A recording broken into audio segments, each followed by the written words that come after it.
বিশ্ব রাজনীতিতে এখন অনেকটাই ব্যাকফুটে ভারত। বন্ধু বলে পরিচয় দেওয়া ডোনাল্ড ট্রাম্পও মুখ ফিরিয়ে নিয়েছে মোদির দিক থেকে।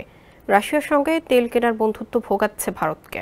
বিশ্বমোড়ল যুক্তরাষ্ট্র মুখ ফিরিয়ে নিলে অন্য দেশের কাছ থেকেও যে চাপে পড়বে মোদির সরকার তা আগে থেকেই জানা।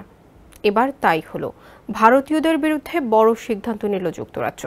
দেশটিতে বসবাসরত কয়েকটি দেশের নাগরিকদের কোনো অপরাধের পরিপ্রেক্ষিতে গ্রেপ্তার করা হলে তাদের আপিল শুনানির আগেই নিজ দেশে নির্বাসনের নিয়ম রয়েছে।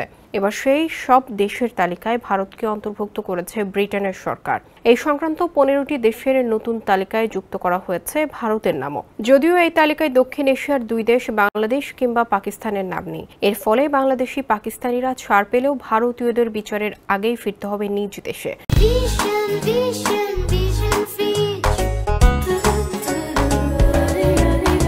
ব্রিটিশ সংবাদ মাধ্যম বিবিসির প্রতিবেদনে বলা হয়েছে, ব্রিটেনের স্বরাষ্ট্র দপ্তর এখন বহিষ্কার। পরে আপিল প্রকল্পে নতুন করে 15টি দেশ যুক্ত করায় অপরাধীদের বহিষ্কারের বিরুদ্ধে করা আপিলের শুনানির আগে আরও অধিক সংখ্যক বিদেশি অপরাধীকে প্রত্যাবাসন করতে পারবে।